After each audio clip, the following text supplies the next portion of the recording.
Assalamu alaikum. I'm sorry, this is not a shahada, but it's a question that's been troubling me. I'm a journalist, and the news is always inundated with stories of people using jihad to commit atrocious crimes. Can you please explain what jihad means and what does it mean to fight in the way of Allah? Alhamdulillah. Thank you very much, sister, for that good question. And yes, we do receive that question, especially in the emails and a lot of the websites trying to attack Islam. It's important for us as Muslims to know today what's the difference between jihad and qitl.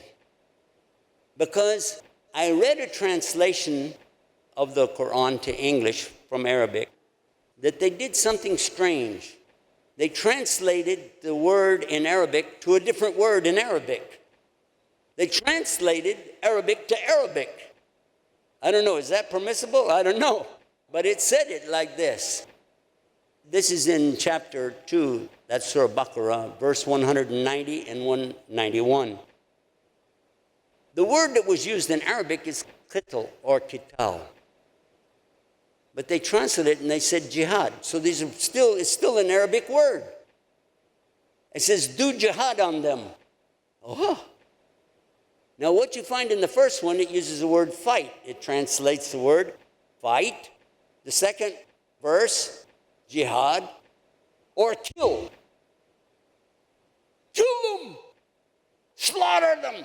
One of them said slay them. This means slaughter. Slaughter in Arabic is dabiha. No wonder they said, oh, you're going to cut my head off now, huh? Dabiha. Oh. It's what it says, slay them. We asked our teacher from Egypt, by the way, very lovely teacher, explained many good things to us. And he said, the misunderstanding is because you didn't understand the Arabiya. The word in the first unit is the same as in the second. In other words, the word qital is mentioned in the first verse, and the word qital is in the second verse. Why did you say fight here and slaughter here? He said it would be better if you use the word combat. You can combat them if they combat you, but if they stop, then you stop. Otherwise, you're the aggressor. Verily, Allah does not love the aggressor. Meaning, if people are coming at you, fighting at you, attacking you, and this was revealed in relation to the ones who put on ihram to go perform their pilgrimage. You call it pilgrimage in English, Hajj or Umrah. And they were being told that a superstition they had was not valid. If people are attacking you, you can defend yourself. If people are taking away your very lives in front of your eyes, you don't just stand there and go, well, I'm wearing 2 sheets. I'll just stand here and watch you cut us up. No. And it was clear. It was clear. It was qital. They translated it as fight. If you said combat, this would make sense. In the next verse, when it says waqtuluhum, this is an imperative of the verb, meaning what? Combat them even in mortal combat. If it results in killing, that's how it goes, because they're killing you.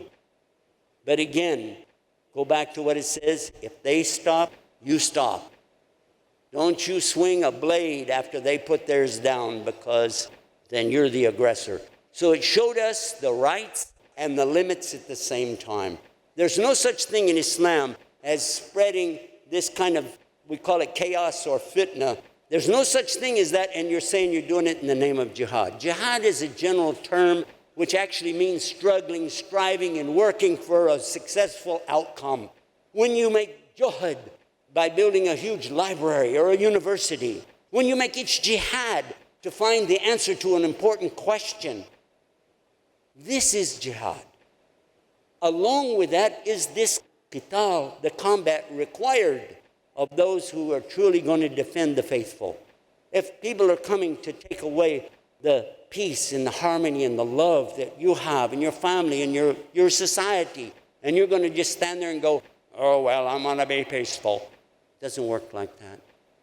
Our Prophet even allowed people that slap the cheek, turn the other cheek, yes, on his person. People did a lot of bad things to him. But when they came to take away the rights of all the people, not even let them worship Allah, He said, if they come at you now fighting, then you have to fight back until they stop. And that's as simple as you can make it. And tell me any respectable nation that does not have a standing army ready to go to combat to defend the rights of the people of their nation. I'd like to know. Islam is haq. It's absolute truth on every subject. And don't be afraid to stand up for what is true, whether you're answering a question or if people are attacking you. Stand up for your beliefs. جزاك الله خير.